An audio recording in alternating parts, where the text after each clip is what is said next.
everybody. As you can hear in the background, Shaun is very busy right now doing very busy things. He's a very important person, and he's watching a football game right now. What is it? Is it 8th grade football? Yeah, 8th grade A-team football 8th today. grade A-team football. Man, I remember I'm those not days. actually coaching right now, but I do have to be here as just part of the school. You know what I'm saying? There's a really large part of me that wishes you were coaching right now, doing this show while you were coaching. That's what I wish was happening. But we We figured, should have done it yesterday. Then yeah. we could have done that. Dude, next time you're coaching, we're gonna do a show while you're doing it.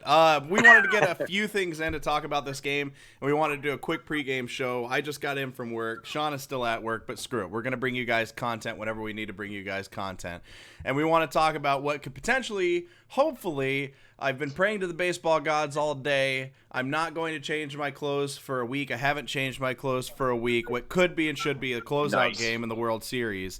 Yeah, Kara says I smell real bad, but it's okay. Tonight should be the closeout game. It's Verlander on the mound. The bats seem like they've picked it up. Yuli Gurriel is probably the best first baseman in the entire league. Nobody can convince me otherwise at this point. And I saw a stat. I don't know if this is true or not, but I saw somebody put up a stat that he hasn't struck out this postseason. Like, he hasn't struck out a single time the entire postseason. And if that's true, that's absolutely nuts. I had that stat.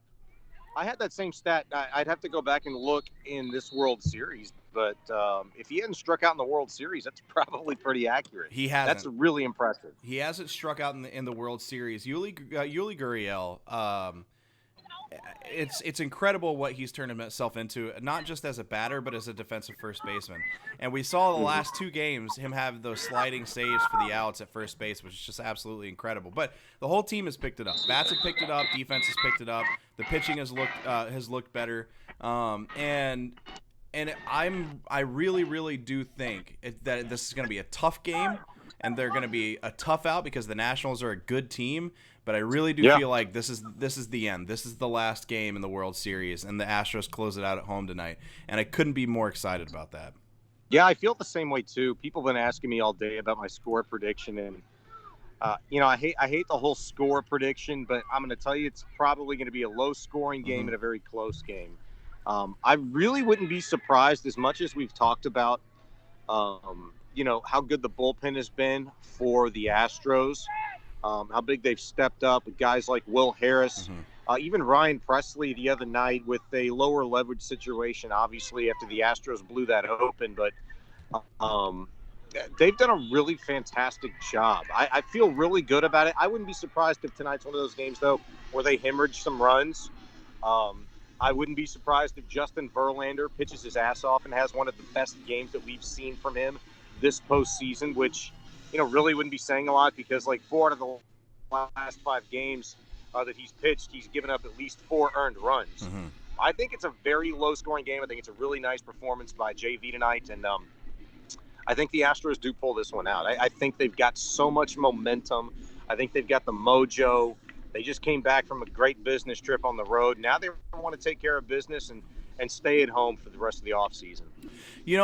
Going into Game 3, there were a lot of people that were already counting them out, and I hadn't counted them out, but I wasn't super confident. But in the back of my head, there's always I always have that fight until your last breath mentality, and so in the back of my head, there was always, if any team can find a way to bring this back and go back home at 3-2, or at least bring it back home, and give Garrett Cole and Justin Verlander each another chance at it, it's this team. And they did exactly that, man. 3 wins in a row on the road in Washington. They shut that crowd up for 3 straight games. And I'll give Washington this. They have a great crowd out there, man. That ballpark was full the entire time. It was full.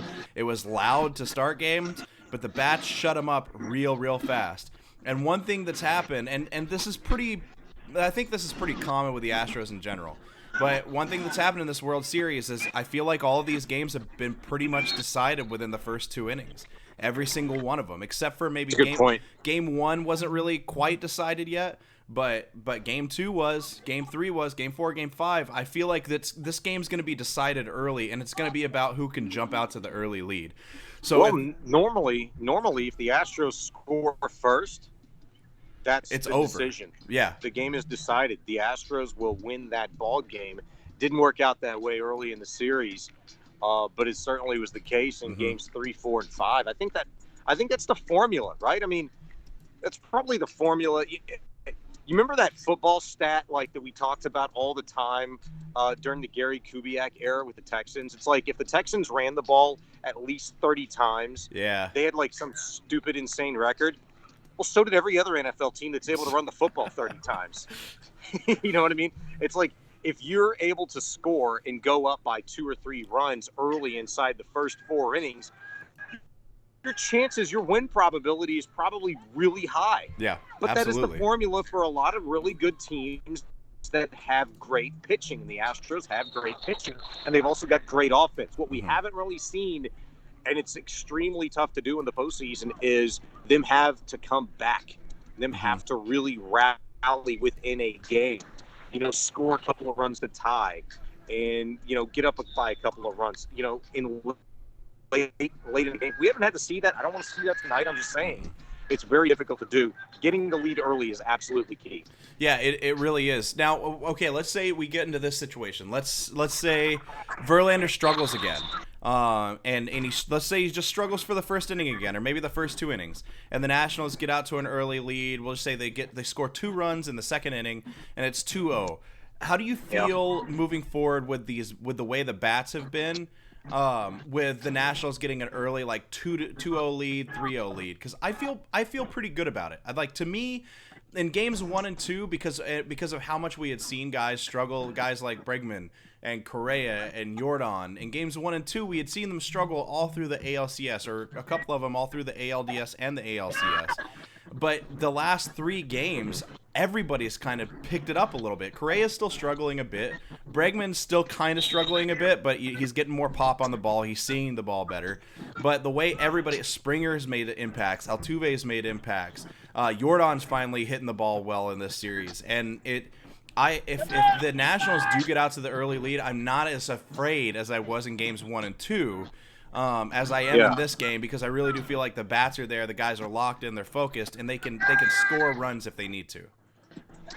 I mean, it's like game 180 something, right? Yeah. It's to the point to where you're not going to see this offense like you did at their hottest of the season, right, where everybody's clicking on all cylinders. You're just not. I mean, guys are going to come up at different times in big situations, and that's what you've seen over the course of the last couple of games. You hope it's a similar situation tonight, where if Bregman's got a bad night at the plate, maybe he's hitting the ball hard as hell, but he's hitting it right at guys.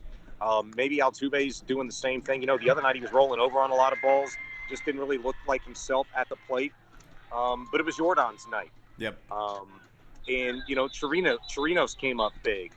And Springer had some excellent plate appearances the other night. He had a very Carlos Correa game where he'd walked a couple of 3 times and was very dissimilar at the plate. It could be one of those nights again, but different guys involved. Michael Brantley has been Mr. Consistent. Yeah, 8 singles in the World Series. Yep.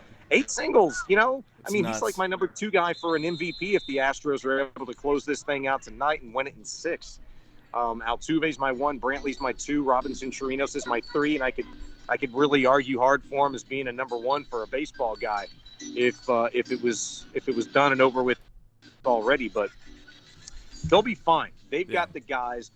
You could talk all you want to about momentum and things like that, but the Astros are the team that is the team that has that right now. Okay, so real quick, game's about to start in just a few minutes, and I want to head downstairs and watch the first. I'm going to miss it anyway, so it doesn't matter. Yeah, you could keep going as long as you want to, but I already get to go watch it. I'll watch it, and I'll watch it in honor of both of us, Shaun. I'll watch it in honor of you. But okay.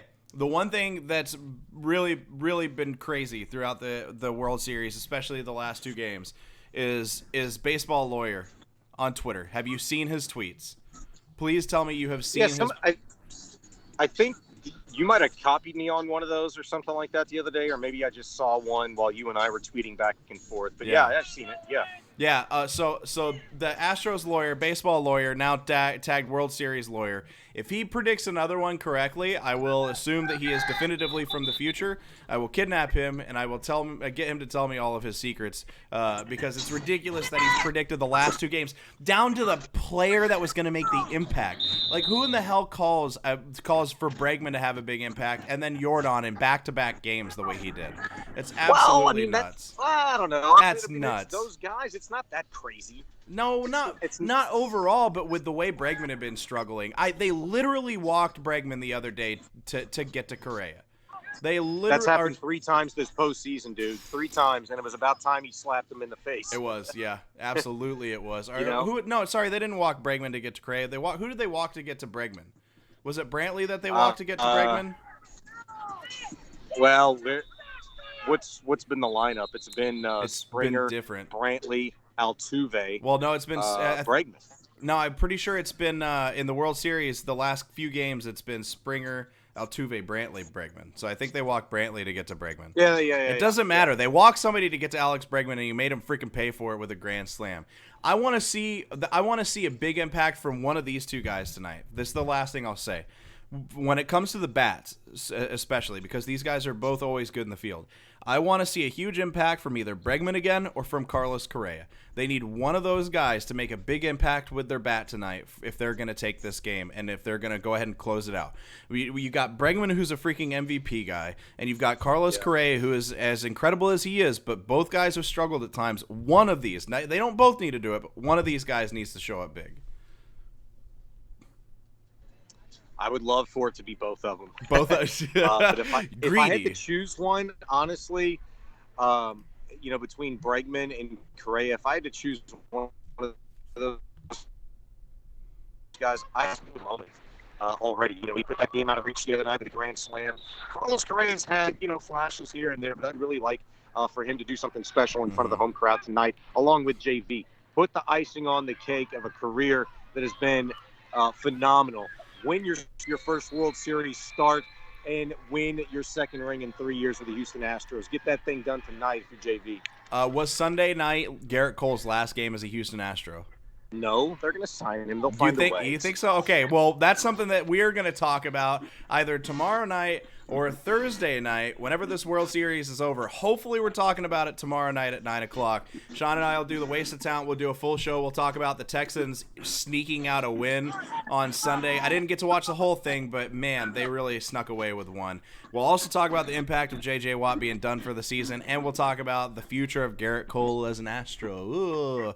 All right, I hope they close it out tonight. You have fun at your football game, and I hope you get to watch some of the baseball game tonight at some point. Can't wait to get out of here. All right, take it easy, Shaun. Thanks for watching, everybody. You guys